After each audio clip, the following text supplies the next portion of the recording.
We know who, when, and where on the Big East schedule. Next on Pirate Vibes. Let's vibe.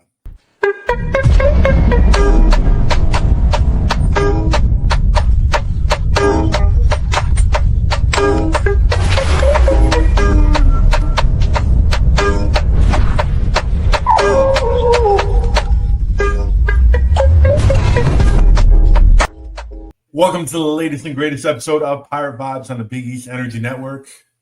Today, we got a giant show. We are joined by Tim Best. He makes his second appearance. How are you, Tim? Doing good. It's good to be back and actually good to talk about the Big East schedule. Now it's all coming together.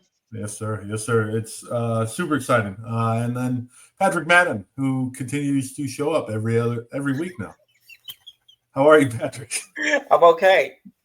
Big East, the Big East blog.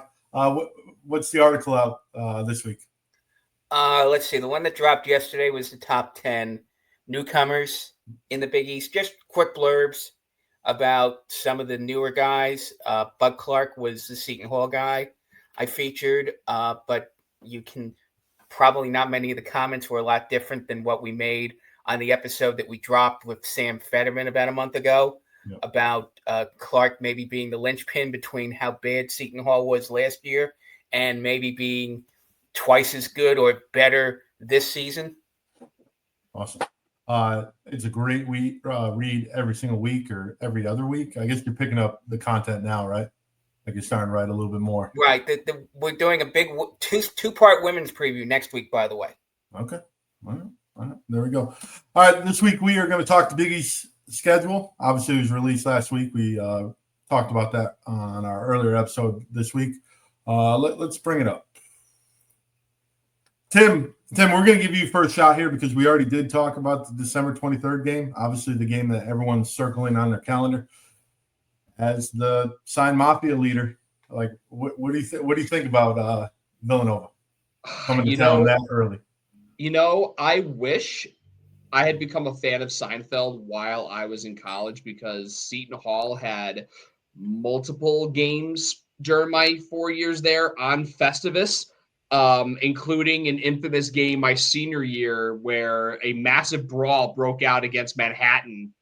I think it was in the second half of that game, and I can't remember who got ejected, but I think Angel Delgado got ejected, if I remember correctly. And you want to talk about the animosity of Festivus and the feats of strength and just the airing of grievances.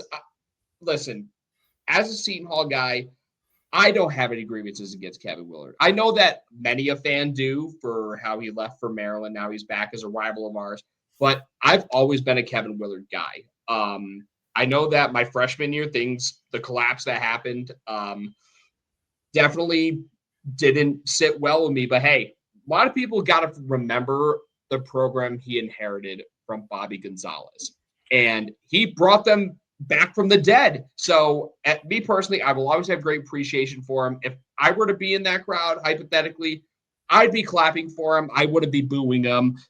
I booed Nova because they're just a rival, but I wouldn't boo Kevin Willard because I appreciate everything he did for the program. I wouldn't have any grievances to air there.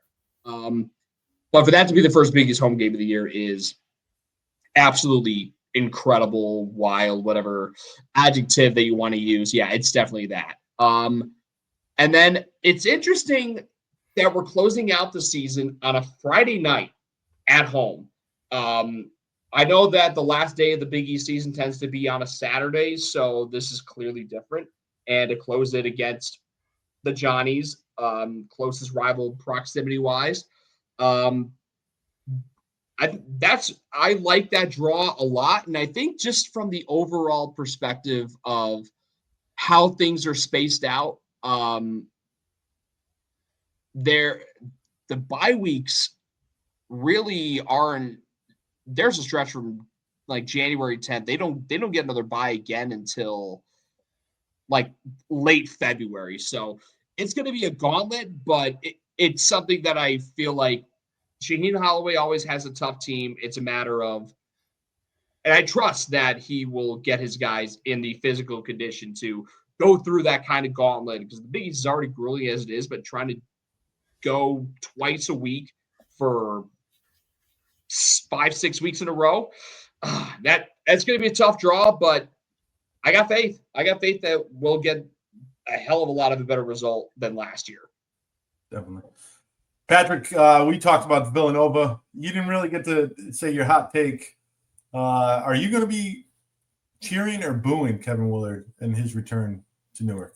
I don't think I've got a lot of – I think I sort of share some of Tim's sentiments that I don't have anything personal against Willard. I think I said last week that you saw him leaving for Maryland a mile away because his name got put into the hat for the Maryland job within like 10 minutes of Mark Turgeon leaving Maryland. So we knew in December, if you were paying attention, you knew in December that he was on his way out the door to Maryland. And it was surprising that he wasn't out the door earlier, but that be it as it may. And I think we talked a little bit about the fact that if this was Villanova going to Maryland instead of Seton Hall, I think that the crowd would be a lot different for that game.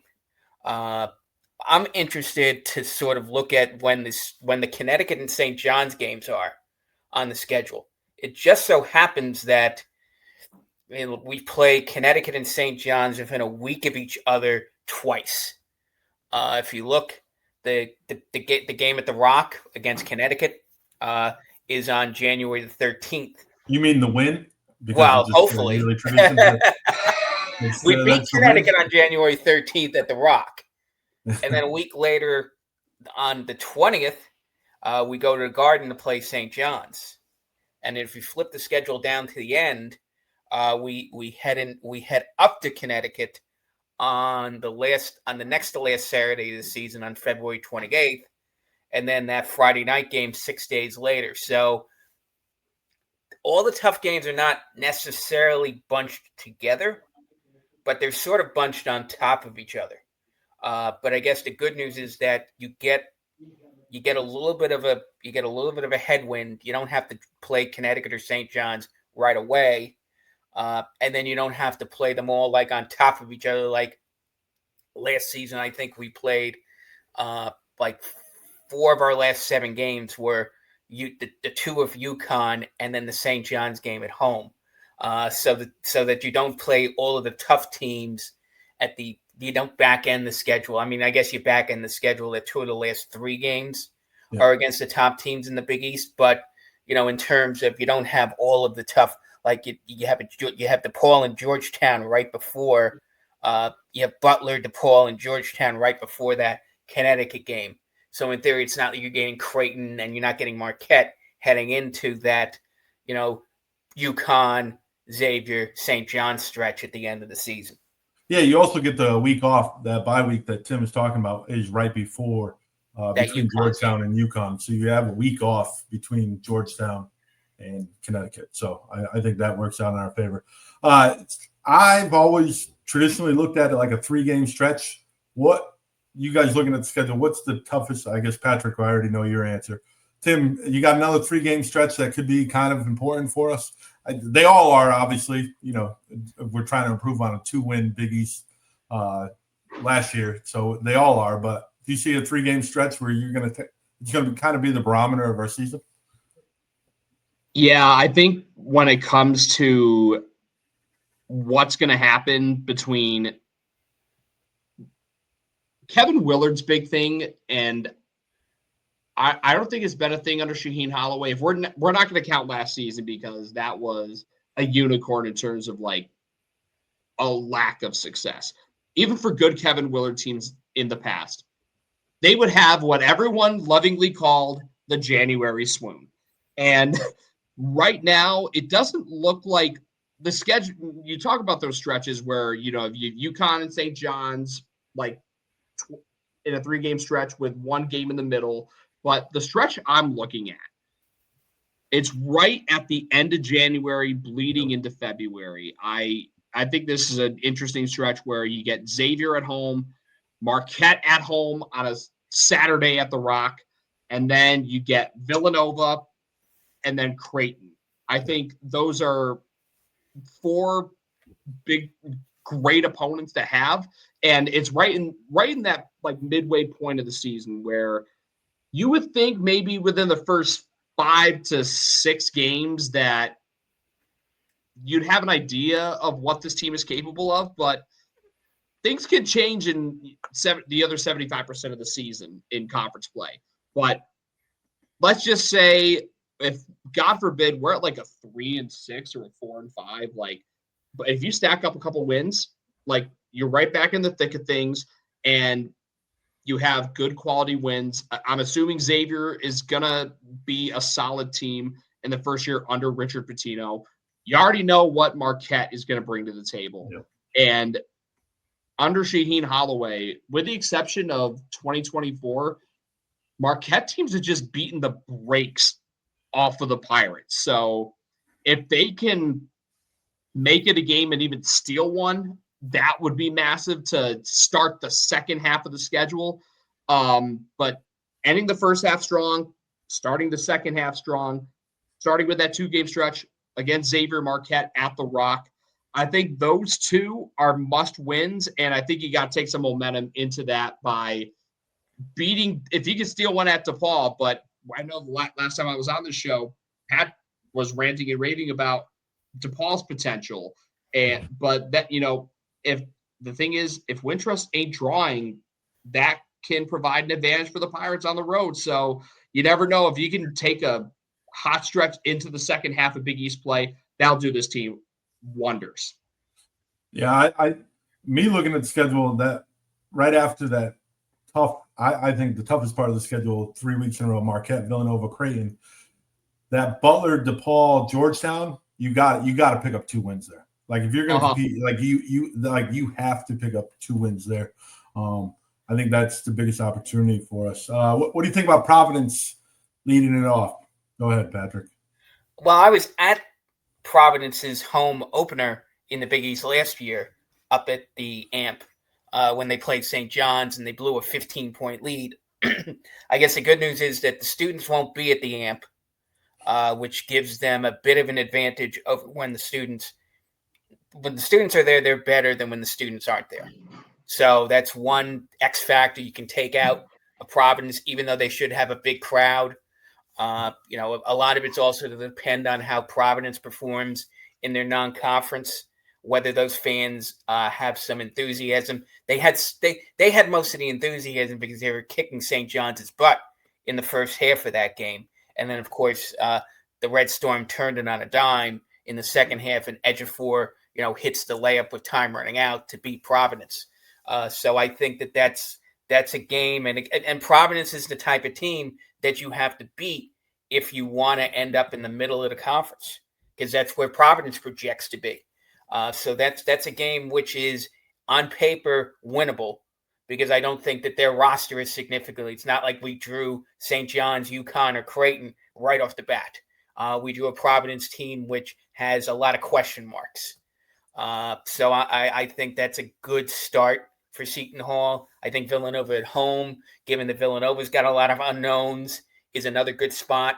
And I even think that getting Marquette out of the way at Christmas break, they'll draw a big crowd at Marquette because, Marquette's going to get 12 or 13,000. But again, there won't be students, or at least students at the normal levels up in the Pfizer Forum in Milwaukee.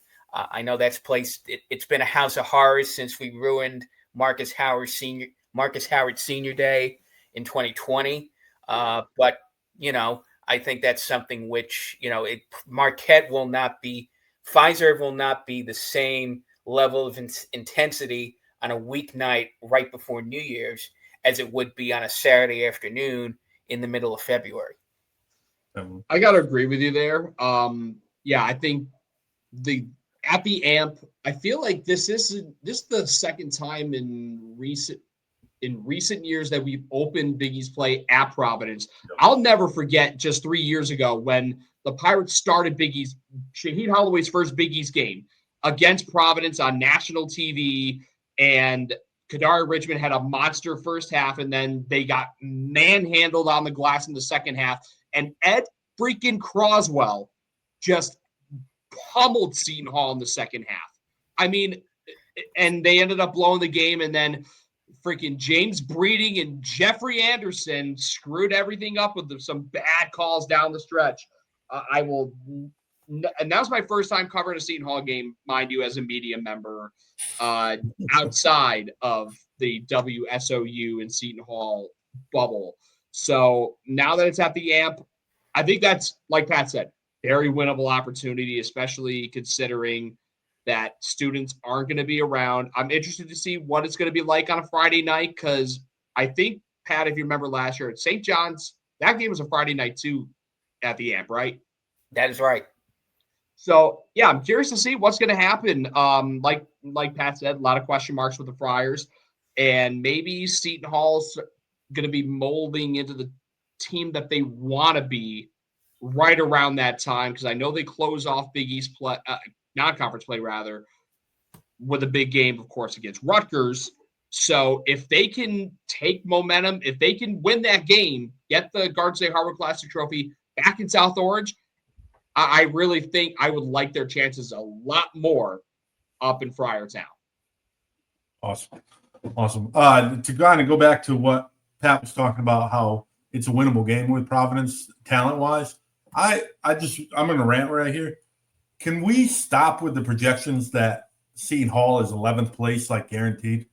Like, tell me the difference between anyone that's 5th or 6th in that conference and 11th right now. Like, you really can't tell the difference, especially the way the transfer portal is. Like, I'm just tired of seeing it. I don't know. Maybe I'm getting ready for the season. I think the thing is that so many other people, that the names on some of the other teams, everyone loves. I mean, look, I'll admit it. Jason Edwards, Big East players, the shooting guard from Providence, from Vanderbilt. Everyone loves KJ Lewis and Langston Love from Georgetown. Everyone. We talked about DePaul bringing back 3 big players, 3 starters from last year. But again, if you look at DePaul, they don't really have a lot of depth. Yeah. And for Georgetown to be good, Lewis and Love have to be healthy, and that's been a question mark for both of them. So there's certainly, I think there's a lot of variables for every team not named St. John's, Creighton, and Connecticut, and even Marquette. I think Marquette has a pretty high floor. I think Marquette has a relatively low ceiling, though. So I mean, even then, that's why I think I said anything from 5th to 11th is in play in this conference for anybody not in what I perceive to be the top 4. Of course, nobody likes Marquette because everyone falls in love with all these transfers, and Marquette doesn't have any. But that's a different topic for a different day. Definitely. Tim, you got to take on all these people predicting that Seton Hall is like guaranteed lock on the 11th. Like, first of all, we're not Dave Lato DePaul. We're not Tony Stubblefield DePaul.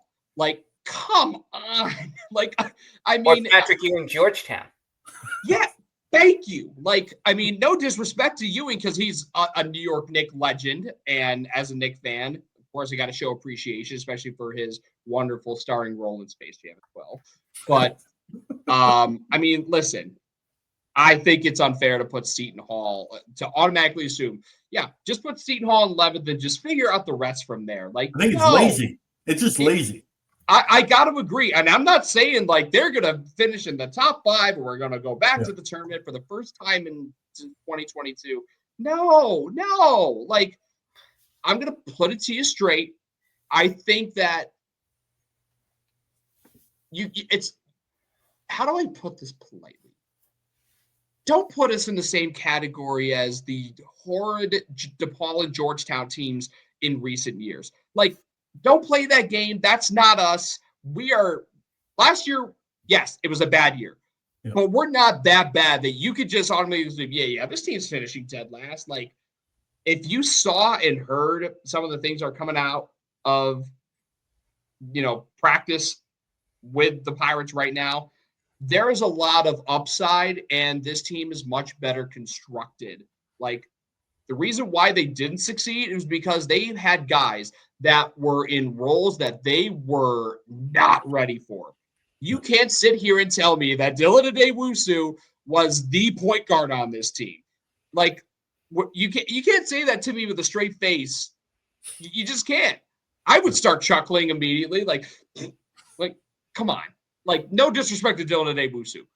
He wasn't a point guard. We now have a starting point guard in Bud Clark.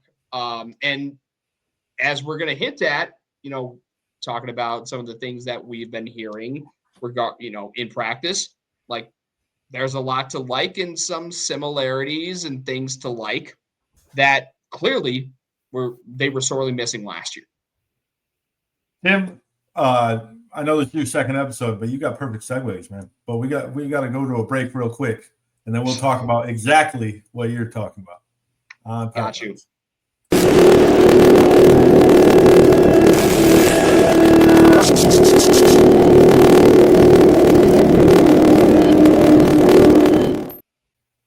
Welcome back to Pirate Vibes on the Big East Energy Network. We are brought to you by Asabasa Spice. Go to asabasaspice.com. Use promotional code Big Energy 15 to get 15% off your first order.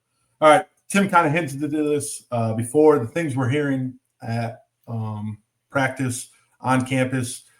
Jared Greeno had an article, a sit-down. I guess it was a sit-down, right? Because it was performed in a question-answer kind of article with Shah. Your quick takeaway, like real quick takeaway on this before we dive into each topic. Your real quick. We'll start with Tim. You're the guest right now and the best. So go ahead. What I did there? Yeah. I mean, man, if I had $1 for every time someone used my last name as a pun, I would have all of my loans paid off from the Hall by now. But I digress. So obviously, Jerry has the pulse on Seton Hall, and the way that – so a couple takeaway. Quick takeaway, not really all too concerned about the recent injury issues with Godswill Ariarene. I have faith that he's young, raw, and athletic enough that it won't phase him compared to more experienced people at his position. And then hearing some of the comparisons that Shah had for a couple players that we're going to talk about, I mean, they're damn good comparisons to have. Yeah, definitely. Patrick, your quick takeaway before we dive into the topics. The fact that Holloway expressed a higher level of confidence that you would normally expect from him. It's funny that 2 years ago, he did an interview around this time of the year with Brian D. Novellis of the Tri-State Hoops podcast, and bragged that he thought that Kadari Richmond and Alamir Dawes were the best backcourt in the Big East. And people laughed at him until they saw Kadari Richmond and Alamir Dawes on the court that season that we won 25 games. So the fact that he has some confidence in these guys is something that I think is a little bit surprising, but refreshing all the same. Definitely. All right, so we'll go through. The first thing that I noticed was Stephon Payne. This is now the second or third article or conversation that he's had with media people in New Jersey, where he's mentioned Stephon Payne pretty prominently as a big. On a scale of 1 to 10, Patrick, we've talked about Stephon Payne a few times.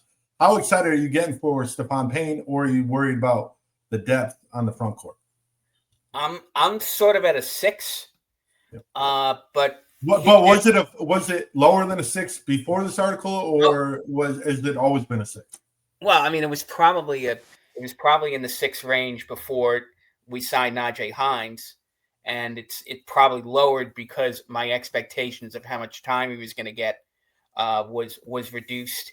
But apparently he likes. I mean, he made a comparison to Payne with Samson Johnson, Connecticut, which is shocking.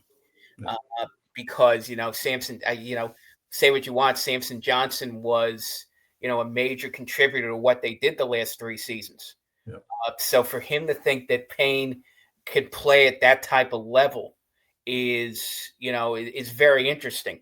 I don't know. I mean, I guess with the combination of Hines coming in raw and Ariarene may not be 100% or may not be at the level you would like him to be, maybe the stars are lining up for Stephon Payne to have a much bigger role than people thought he was going to have, let's say, even 2 or 3 weeks ago. We know what Payne did when he was at Jacksonville. Yeah. Good rebounder, good presence on the inside, but does that translate up to the Big East level from the Atlantic Sun? But I guess, you can't teach size. You can't teach the will to rebound.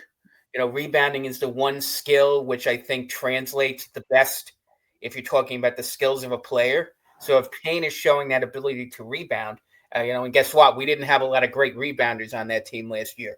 Yeah. So if he's showing that type of ability, that probably means that he's going to see the court a lot more than you might have expected him to in the aftermath of the Hines signing back in late June. Tim, talking about the Hines signing, he does mention his weight a couple times. Are you worried about Najee Hines' weight being a little too much, or do you think that's just coach's speak that he needs to get a college body? This kid's 18 years old. He was supposed to be in the senior year of high school. I'm going to say it's the latter. Dare I say, what was it, 10 years ago around this time that everyone was saying, hey, look at this lard-ass Miles Powell weighing 240 pounds that people called him cheese because he was fat. Like, he was 240 pounds. And then what happened when he got to campus? He shed 45 pounds. Yeah. And he got down to 195 for his freshman year. And, well, rest is history. I'm not going to sit here and say that Hines is going to be the next Miles Powell because, A, they're two different positions, and B, you're comparing a guy who is revered as one of the all-time greats in Seton Hall history and the most recent first-team All-American that the program has produced. And I can't just sit here and say, as much as I love Hines and how highly touted of a prospect he is, the highest that we've had in a decade. Like, I can't just sit here and say this guy's got first team All-American vibes like Miles Powell does. Like, that would just be unfair to say. You want to talk about hot takes? Like, this is like you're breaking the thermometer and the mercury is leaking out the tank. Let me piggyback off something that Tim just said about Powell. When Powell had committed a significant amount of time, I think he had committed sometime, I think, in the middle of his senior year, if not early his senior year of high school. So there was Powell had a whole offseason to get himself into shape, whereas Hines commits at the end of June. I don't remember when Holloway said he didn't even commit at the end of June. It was in July because of that peach jam. He's only really been on the team for a month, 2 months. 5 weeks. So he hasn't been on campus long enough, whereas I guess the training staff could put Powell through a whole offseason to get him to shed all of the extra weight. And then the question is, how much extra weight does Hines really have to get rid of? Is he getting rid of 20 pounds? Is he getting rid of 30 pounds? We don't know that specifically. And then to cycle back to a guy Tim knew, pretty well. Tyrese Samuel was a guy. Kevin Willard was perfectly happy with Tyrese Samuel being 6'10" and 220 pounds because he had Samuel playing on the perimeter more often. Whereas then the one season that Samuel plays at Seton Hall, Holloway insisted he put 20 pounds of muscle on because he told Tyrese Samuel, you're a center and you're going to play down low because we don't have anybody else to play the center position. So in that sense, again, that can be, he may want to lower the temperature on Hines, lower expectations a little bit, which, that's something which I think is perfectly understandable given, you don't want to sit there and say, here's a top 50 guy we recruited. And all of a sudden he busts his freshman year. You sort of want to say, you know what? He's a young guy, as Tim mentioned. He theoretically could still be in high school this year. So, take what you get from him. And hopefully, he can learn quickly and he can show himself on the court. The stuff that Holloway talked about Hines basketball wise, he said he loves the fact that he's a classic back to the basket big man. Someone you just pound the ball down low. He plays great interior defense, as we mentioned in that episode 6 weeks ago. So in that sense, maybe it's just something where he wants to light a fire a little bit, as Tim indicated. He also wants to sort of, take Hines down a peg or two because he is coming in so highly touted, and maybe wants to lower the expectations of the fan base a little bit. Definitely. Yeah, what it's giving. Now that Pat mentioned, he's a vintage back to the basket big man. It's giving Jaden Bediako vibes, and we all know how much I love Jaden Bediako. So I love that comparison too. And one quick side note, actually, I met Miles Powell when he was on his recruiting visit, which he, by the way, was on with a guy who didn't end up at Seton Hall right away, but he did eventually. Bryce Aiken. I met the two of them when they were on their recruiting visit 10 years ago. I still got the photo on my phone. Shout out my boy Nick Romano for getting that photo. By the way, yes, that is in fact the son of the legendary Nick from Milburn from Hall Line. So you talk about the player comparisons. AJ Stan McCray was compared to Alamir Dawes. How excited are you for that, Tim? It seemed like you were super locked into those player comparisons. I love it. Listen, as much as Alamir Dawes would sometimes frustrate me with just his streakiness, at least his last year, he got that consistency and he actually had the confidence, and then the marbles, and he rose to the challenge and shot great and rose to the challenge when it mattered most. So with Stanton McCray, definitely see that, and that is a great comp. And the thing is, this team last year, another thing they lacked, they didn't have a lot of guys that shot the three well. I mean, they may have had one guy that you could put the ball in their hands, okay, I can count on them to make a three. But with that comp, if we need a three, I'm thinking give the ball to Stanton McCray. I got faith in him. I hope that the comp is actually accurate. And I'm not sitting here down in Shaheen Holloway. I'm going to make that very clear. But sometimes, we bring a guy up, and then when things don't go the way that you expect them to, they come right back down, and you can't stand them, and you groan every time they touch the ball. And when they throw up a shot, really. So I really like that comparison for Stanton McCray to Alamir Dawes. I can only hope that, he can light it up from three the same way that Big Al did. So we just released an episode earlier this week on TJ Simpkins, and he compared him to Kadeem Carrington. How you got to love that one, right? That's kind of perfect. And Patrick, after Tim talks,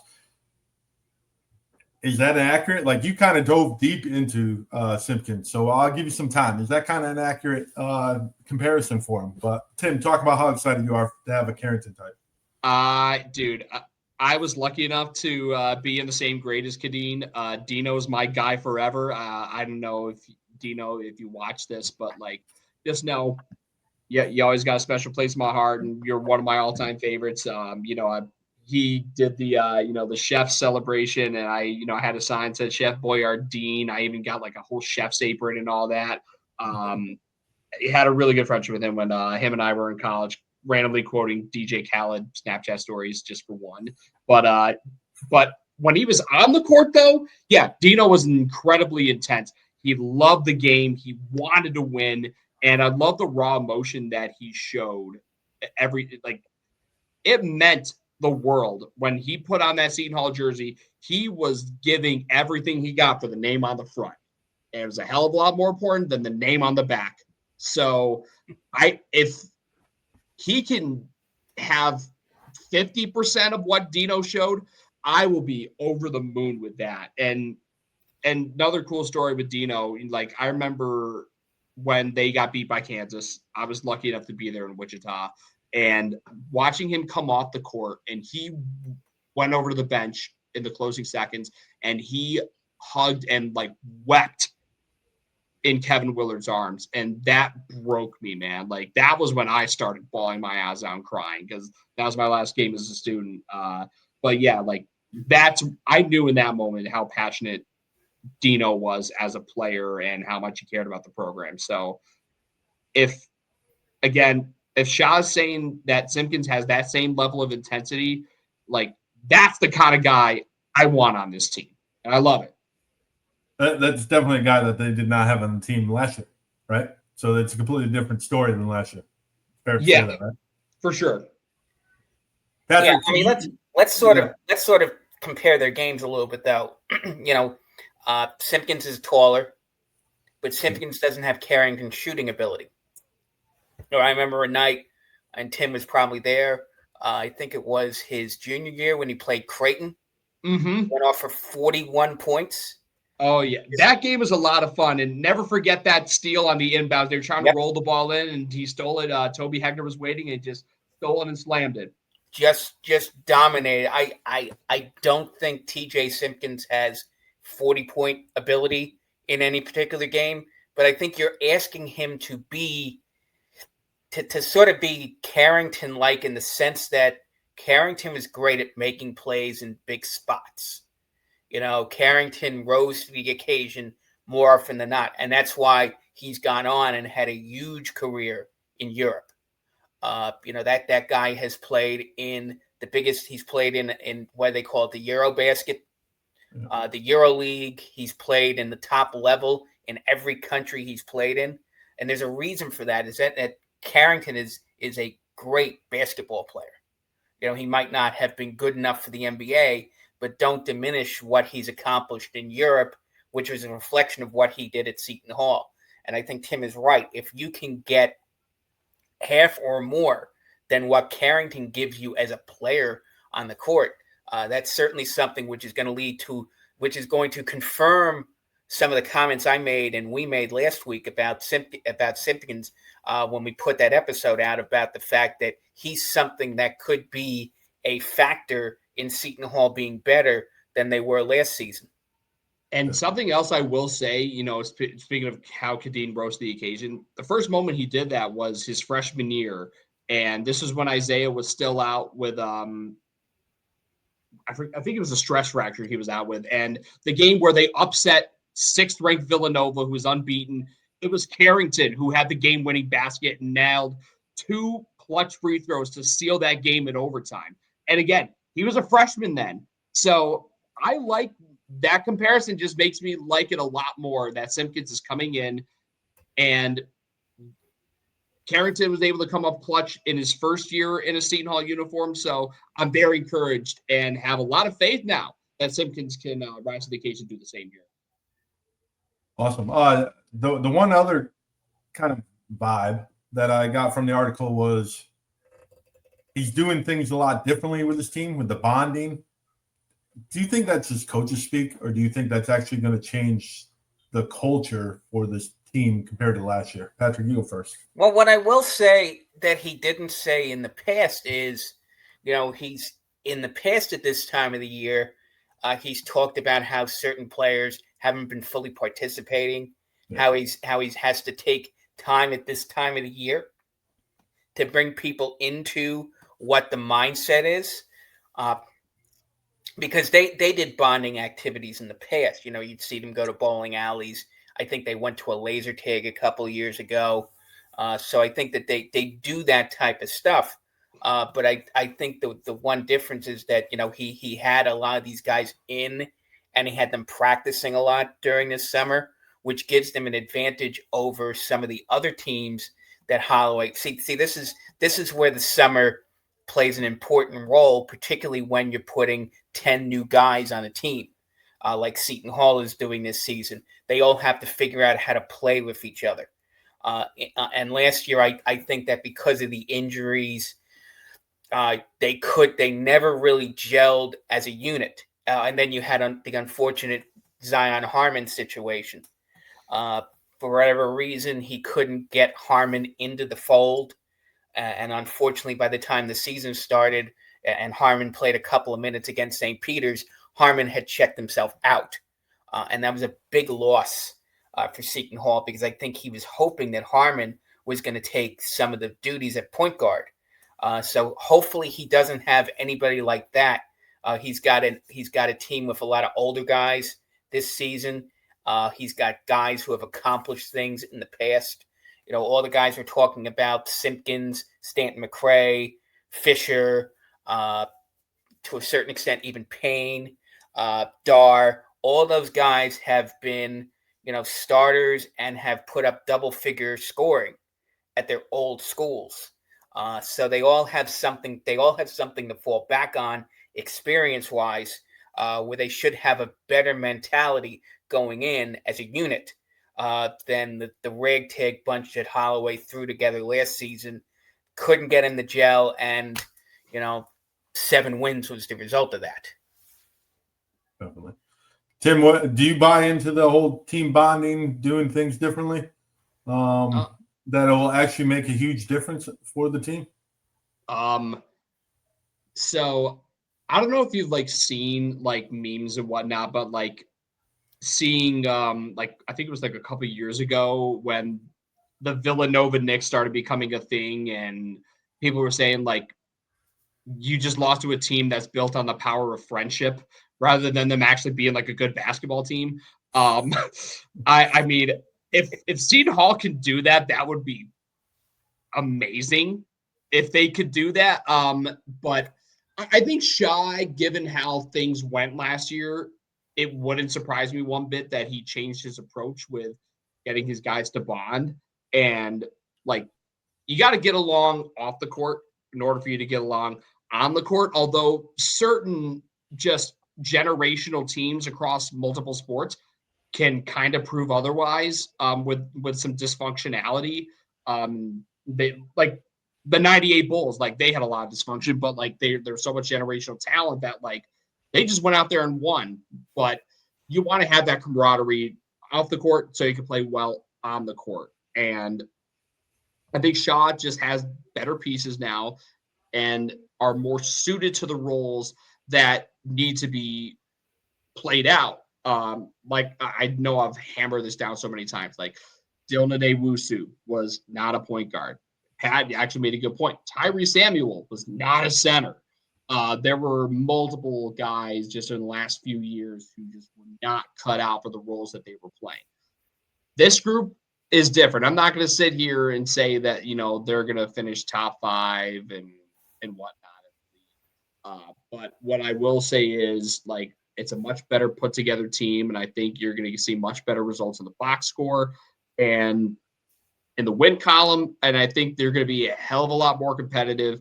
And if Shot really, I know you mentioned the Simpkins comparison to Kadeen character with this intensity, but if other guys on this team have that level of intensity where Simpkins' intensity just rubs off on everybody else, that will be such a great thing because you want that intensity. You don't want guys mentally checking out, especially if things go bad, because look at some of the results that happened last year.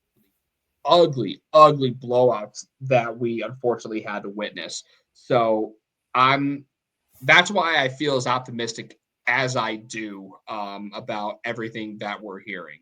But I'm going to try to be cautiously optimistic about it. Fair enough. Patrick, got any last words on the Jerry Carino conversation with Shah? I think we pretty much hit all of the – I actually talked a little bit about what type of defense he's intending on playing, that the base is man-to-man, and that he's hoping he has an opportunity to include a few wrinkles, play a little more full court. Although he did play a lot of full court last season, and, some of Seton Hall's best stretches were in desperation full court. I think he's going to have that more of a staple in the defensive repertoire. He's talked a little bit about matchup zones, which would be an interesting step. It might help offset Bud Clark's height disadvantage if he plays more matchup zone, because then he's going after the guy with the ball as opposed to a specific matchup. So that could be a little more. That could be interesting to see that. But again, time will tell. And unfortunately, we have 6 weeks to go before, a little bit more than 6 weeks before we tip it off, and a lot can change in those 6 weeks. Fair enough.